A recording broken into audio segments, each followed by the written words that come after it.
Hi hello மக்களே எல்லாருக்கும் வணக்கம். இன்றைக்கி நான் செகண்ட் ப்ரோமோ ரிலீஸ் ஆகிருக்கேன். செகண்ட் ப்ரோமோவில் வந்து அண்ணன் கோர்ட்டு மேட்ரு எடுத்துருக்காரு. ஸோ கோர்ட்டில் வந்து யார் டெக்கோரம் வந்து ஃபாலோ பண்ணலை, டெக்கோரம் வந்து யாருமே வந்து கரெக்டாக வந்து ப்ராப்பராக யூஸ் பண்ணாமல் இருந்தது, தவறு செஞ்சது, அது மாதிரி வந்து சில வார்த்தைகள் வந்து அண்ணன் ஸ்டார்ட் பண்ணுறாரு. ஸோ முதல்ல வந்து நம்ம கனி அவர்கள்லாம் எழுப்பியிருக்காங்க. ஸோ கனி அவர்கள் வந்து நம்ம பார்வதியான்னு சொல்கிறாங்க. ஸோ பார்வதியாக சார் பின்னாடி வந்து பேசிகிட்டே இருக்காங்கன்னு சொல்லியிருந்தாங்க. அது உண்மைதாங்க. பார்வதி வந்து இந்த கோர்ட் டாஸ்கில் வந்து கமருதீன் பார்வதி 2 பேரும் உட்காந்துட்டு வந்து ரொம்ப பேசிகிட்டே கொச்சன்னு பேசிகிட்டே இருந்தாங்க. அதெல்லாம் பார்க்கும்போது ரொம்ப கடுப்பாக இருந்துச்சு. ஏன்னா வந்து நீங்கள் பேசுங்கள்லன்னு சொல்ல, பட் வந்து பேசினே இருக்கும்போது ரொம்ப இரிட்டேட் ஆகும்ல, அதை பற்றி வந்து அவங்களுக்கு புரியவே மாட்டேங்குது. எப்படி சொல்லி புரிய நம்மளுக்கே தெரில மக்களே. ஸோ அதுக்கு முன்னாடி நம்ம சேனல் புதுசாக வந்துச்சுன்னா லைக் பண்ணுங்கள், சப்ஸ்கிரைப் பண்ணுங்கள். நீங்கள் போகிற ஒரு லைக்குமே நம்ம வீடியோ பல பேருக்கு சேரும், மக்களும் வந்து பார்த்து போட்டு விட்ருங்க. ஸோ ஆக்சுவலி பிரச்சனையே வந்து நம்ம கமருதீன் பார்வதி வந்து பேசுகிறது தான் வந்து வீட்டுக்குள்ள பெரும் பிரச்சனையே. 2 பேரும் மைக்க மறைச்சி பேசுறது, ஸோ ஓரமாக நின்று பேசுறது, இந்த மாதிரிலாம் நிறைய விஷயங்கள் பண்ணிட்டு இருக்க தான் பிரச்சனை. ஸோ அதையும் வந்து அப்படியே கோர்ட்டு உள்ளே பண்ணது வந்து ரொம்ப கடுப்பாக இரிட்டேட்டாக தான் இருந்துச்சு. பட் அவங்க வந்து திருந்தவே மாட்டாங்களான்ற மாதிரிலாம் ஆயிடுச்சு. எல்லாருமே கத்த ஆரம்பிச்சிட்டாங்க. ஸோ எஃப்ஜே முதல் கொண்டு எல்லாருமே எஃப்ஜே கத்துறேன், அவங்க 2 பேர் பேச ஏன் கேட்க மாட்டேங்க, நான் பேச ஏன் கேட்குறீங்க அப்படின்னு சொல்லுவாங்க. ஆதிரி போய் நடுவில் போய் உட்காந்துட்டாங்க. 2 பேரை வந்து பிரிச்சுட்டு நடுவில் உட்காந்துட்டாங்க. இப்போ பேசுங்கண்ணான்ற மாதிரி உட்காந்துட்டாங்க. அந்தளவுக்கு வந்து நம்ம பார்வதி வந்து கொஞ்சம் பார்வதி கம்மி கொஞ்சம் கடுப்பேற்றுறாங்க அப்படின்றது உண்மை தான். ஓகேங்களா. ஸோ 2வது நம்ம வியனா எழுந்துக்கிறாங்க. வியனா எழுந்துட்டு யார் இதுமாரி பண்ணதுன்னு கேட்டுக்கும்போது வியனா சொல்கிறாங்க, கானா வினோத் அவர்கள் தான் சுத்தமாக கண்ட்ரோலே பண்ண முடியல சார், ரொம்ப இது பண்ணுறேன்னு சொல்லியிருந்தாங்க. ஓப்பனாக நான் ஒன்று சொல்கிறேங்க. ஏன்னா அந்த கானா வினோத் இல்லைன்னா கோர்ட் வந்து வேறு மாதிரி நடந்திருக்கும். அவர் இருந்தாலும் ரொம்ப ஃபன்னாக போயிடுச்சு. ஓகேங்களா. ஸோ பிக் பாஸுக்கு வந்து இந்த கேஸும் நடக்கணும், ப்ளஸ் வந்து மக்கள் என்டர்டெயின்மெண்ட் பண்ணுற மாதிரியும் பார்க்கணுன்ற மாதிரி வந்து விக்ரமை கூப்பிட்டு சொல்லியிருந்தார், ஒரு சரியான வழக்கு போடுங்க, அவங்க சுபிக்ஷா மேலே வழக்கு போட, அந்த வழக்கு வந்து ரொம்ப ஃபன்னாக போனலாம் சொல்லியிருந்தார். அதே மாதிரி ஜட்ஜாக இருக்கும்போதுமே வந்து கானா வினோத் வந்து பயங்கர ஃபன் பண்ணார். ப்ளஸ் வந்து நம்ம வியானா வந்து பேச விடலை, அதுதான் முக்கியமான விஷயம். வியானா வந்து சில பாயிண்ட் சொல்லிட்டு இருக்காங்க, பட் அவர் வந்து கமருதீனுக்கு சப்போர்ட் பண்ணுற மாதிரி வந்து ஒரு சில விஷயங்கள் வந்து இவங்களை பேச விட மாதிரி பண்ணார். ப்ளஸ் வந்து அவங்க ஒரு வார்த்தை சொல்லும்போது இது பண்ணது கமருதீன் அமித்துக்கு வந்து சப்போர்ட் பண்ண மாதிரி சில விஷயங்கள் பண்ணிட்டு இருந்தார். அதனால் வந்து அவங்க வார்த்தைகளை சொல்கிறது வந்து கானா வினோத்துக்கு வந்து தவிர்த்தார். அது உண்மைதான். அது ஓகேங்களா. அவங்க சில பாயிண்ட் சொல்லும்போது இவர் வேணான்னு சொன்னது ஓகே. அதுக்கப்புறம் வந்து அவர் வந்து இந்த இது வச்சிருப்பாங்க தவாலி, அந்த இதில் வந்து பயங்கரமாக ஃபன் பண்ணியிருந்தார். ஆதிரை கேஸ்லாம் வரும்போது ஆதிரை கிட்ட ஃபன் பண்ணதும் சரி, ஸோ நம்ம சுபிக்ஷா மற்றும் வந்து அமித் வந்து ஜட்ஜாக இருக்கும்போது அவங்க 2 பேர் கலாய்ச்சும் சரி, அவரோட வந்து கலாய்க்கிறதெல்லாம் வேறு லெவல் பண்ணிட்டு தான் இருந்தார். ஒரு நல்ல என்டர்டைன்மெண்ட்டாக இருந்துச்சு எங்களுக்கு. இது வந்து ஓகே ரியல் கேஸ்லாம் கிடையாது, அதனால் வந்து ஓரளவுக்கு என்டர்டைன்மெண்ட்டாக இருந்துச்சு. ஸோ வியானாவை பேச வைக்கலன்றது உண்மை தான். ஓகேங்களா. நம்ம அக்செப்ட் பண்ணிக்கிற டிசிஷன் தான், தப்பாக வந்து அக்செப்ட்லாம் பண்ணாமல் இருக்க முடியாது.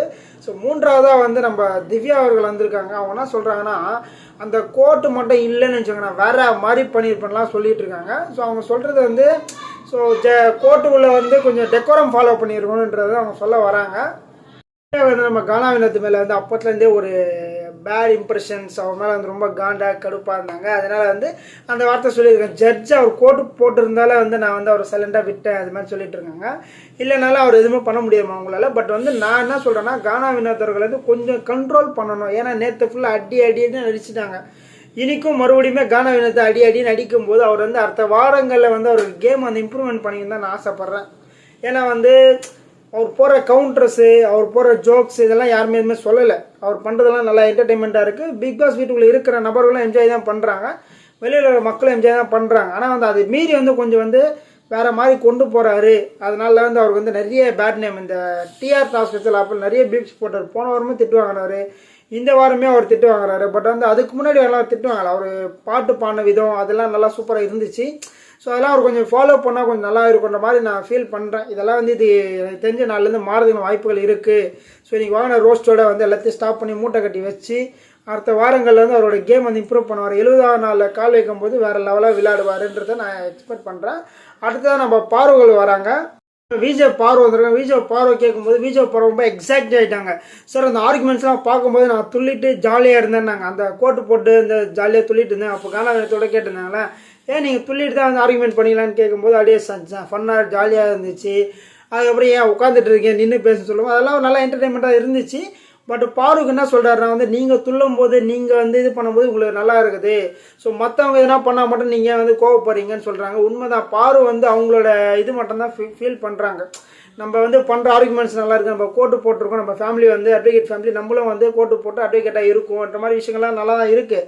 ஆனால் மற்றவங்க பேசும்போது பாரு பின்னாடி வந்து குச்சு குச்சு குச்சு குச்சு பேசினே இருக்கிறதும் சரி, ப்ளஸ் வந்து அவங்க வந்து அந்த கூண்டில் நிற்க வச்சு அவங்கள வந்து பேசும்போது சரி, நிறைய வார்த்தைகளை வந்து அவங்க கரெக்டாக அவங்க புரிஞ்சிக்க மாட்டாங்க. ஸோ மற்றவங்களுக்கு வந்தாலும் ரத்தம் தான், நம்மளுக்கு வந்தாலும் ரத்தம் தான்றதை அவங்க ஃபீல் பண்ண மாட்டாங்க.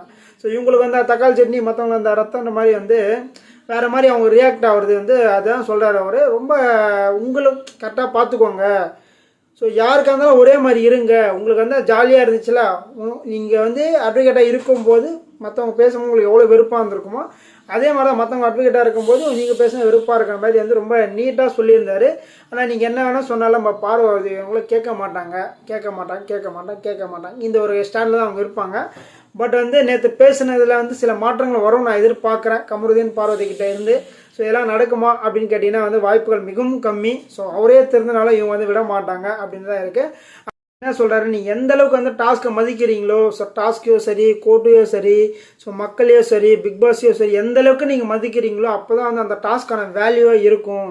நீங்கள் வந்து அதெல்லாம் மதிக்காமல் உங்களுக்கு என்ன தோணுதோ, ஸோ உங்களுக்கு வந்து டெக்கோரம் இல்லாமல், டிசிப்ளின் இல்லாமல், நீங்கள் மார்க்கெட்டில் கச்ச கத்திட்டே இருப்பலாம், அந்த மாதிரிலாம் வந்து பண்ணிங்கன்னா ஸோ அந்த டாஸ்க்குக்கும் மரியாதை இருக்காது, உங்களுக்கும் மரியாதை இருக்காது. உண்மை தான். இப்போ வந்து நீங்கள் பொலைட்டாக நீட்டாக ஒரு கருத்தை சொல்கிறீங்கன்னா மக்கள் கேட்பாங்க. நீங்கள் பாட்டு கத்திட்டே இருந்தீங்கன்னா மக்கள் அது கேட்கவே மாட்டாங்க. ஏன்னா நீ கோர்ட்டில் அப்படியே நடந்துச்சு.